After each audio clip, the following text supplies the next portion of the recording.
প্রিয় শিক্ষার্থীরা, আশা করি তোমরা সকলেই ভালো আছো। আজকের ক্লাসটি আমরা শুরু করব অষ্টম শ্রেণীর ইতিহাস ও সামাজিক বিজ্ঞান বইয়ের চতুর্থ অধ্যায়টি থেকে। এই অধ্যায়টির শিরোনাম হলো সামাজিক ও সাংস্কৃতিক ইতিহাস জানার উপায়। আমি শুধুমাত্র প্রয়োজনীয় বিষয়গুলো নিয়ে আলোচনা করব। এখানে বলা হয়েছে, চলো তাহলে আমরা একটি ঘটনা সম্পর্কে জেনে নিই। জাতীয় কবি কাজী নজরুল ইসলাম। কবি কাজী নজরুল ইসলাম সবসময় শোষণের বিরুদ্ধে সোচ্চার ছিলেন। ব্রিটিশদের বিরুদ্ধে তিনি কলম ধরেছেন বারবার। তার লেখায় ছিল ব্রিটিশদের বিরুদ্ধে সোচ্চার হবার আবেদন। তাই তো তিনি জীবনে অনেকবার হয়েছেন কারাবন্দী। ব্রিটিশরা তাকে রাজদ্রোহী হিসেবে চিহ্নিত করেছিল। অন্যদিকে বাংলার মানুষের কাছে তিনি স্মরণীয় হয়ে আছেন বিদ্রোহী কবি হিসেবে। তার লেখা গান ও কবিতা আজও আমাদের উদ্দীপ্ত করে। আজও আমরা খুঁজে পাই যে কোনো অত্যাচারের বিরুদ্ধে রুখে দাঁড়ানোর শক্তি। এবার চলো আমরা দেখে নেই অনুশীলনী 1-এর কাজটি করার জন্য আমাদেরকে কি নির্দেশনা দেওয়া হয়েছে। আমরা এখন জাতীয় কবি কাজী নজরুল ইসলামের বিদ্রোহী চেতনা সম্পর্কে নিজেদের মতামত লিখি। প্রয়োজনে আমরা বিভিন্ন উৎসের সহায়তা নিতে পারি। আমরা নিজেদের মতামতগুলো উপস্থাপন করি। সহপাঠীদের উপস্থাপনা শুনে আমরা অনেকেই বুঝতে পারছি জাতীয় কবির বিদ্রোহী চেতনা আমাদেরকে ভাবিয়েছে। আমরা নানান দৃষ্টিকোণ থেকে চিন্তা করে নিজেদের মতামত প্রদান করেছি। শিক্ষার্থীরা, এখানে আমাদের মূল কাজটি হলো জাতীয় কবি কাজী নজরুল ইসলামের বিদ্রোহী চেতনা সম্পর্কে নিজেদের মতামত লিখে উপস্থাপন করা।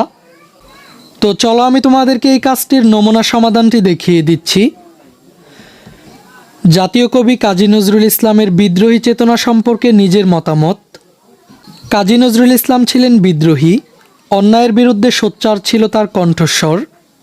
এ কারণে তিনি ভূষিত হন বিদ্রোহী কবি হিসেবে। আজীবন সংগ্রাম করেছেন শোষিত মানুষের মুক্তির জন্য। সোচ্চার ছিলেন সাম্প্রদায়িকতা, ধর্মান্ধতা, কুসংস্কার ও কুপমণ্ডকতার বিরুদ্ধে। তরুণদের কাছে তিনি বিদ্রোহের অনন্ত প্রতীক। চির উন্নতশীল কাজী নজরুল ইসলাম তার মাত্র 2 যুগের সৃষ্টিকর্ম জুড়ে পরাধীন দেশের মানুষকে মুক্তির পথ দেখিয়ে গেছেন। মানবতার কল্যাণের নিমিত্তে তিনি বিদ্রোহী বা বিপ্লবী মনোভাব পোষণ করেন। যৌবনকালে তিনি প্রত্যক্ষ করেছেন যুদ্ধের ভয়াবহতা, বিদেশি শাসনের গ্লানি, বঙ্গভঙ্গ, খেলাফত আন্দোলন প্রভৃতি। এগুলো তার বিদ্রোহী মনোভাব জাগ্রত করে। তিনি জীবন থেকে শিক্ষা নিয়ে আত্মশক্তিতে বলীয়ান হয়েছেন। তার লেখার মধ্যে ফুটে উঠেছে আত্মশক্তি ও বিদ্রোহী চেতনা।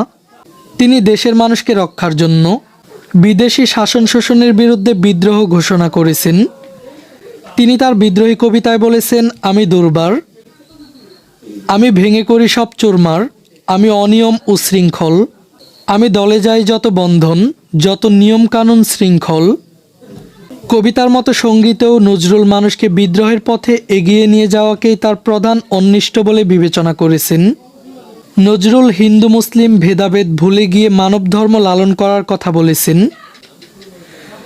তিনি কল্পনা করেছেন এক সাম্যবাদী সমাজের, যেখানে নেই শোষণ, বৈষম্য আর সাম্প্রদায়িক বিভেদ।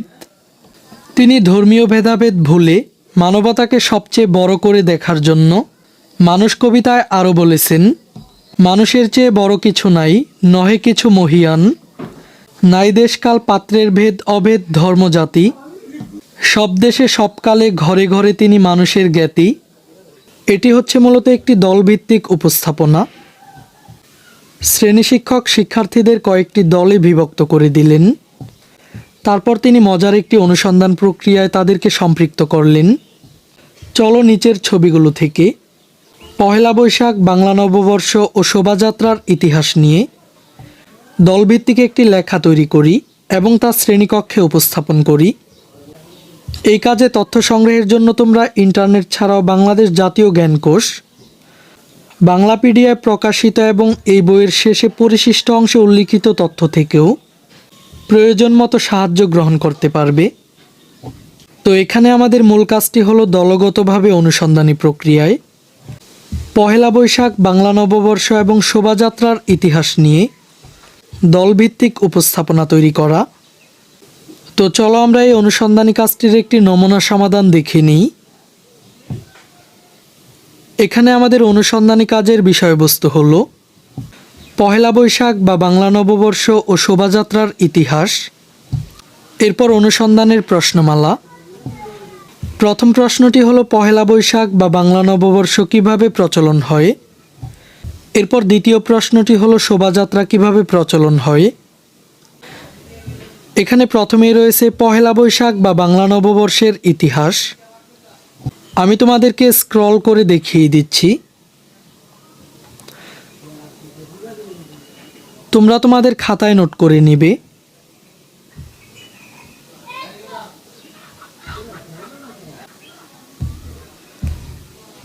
এরপর শোভাযাত্রার ইতিহাস।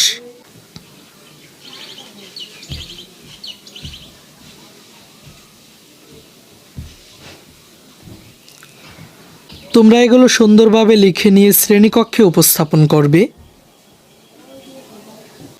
এই ক্লাসে এই পর্যন্তই।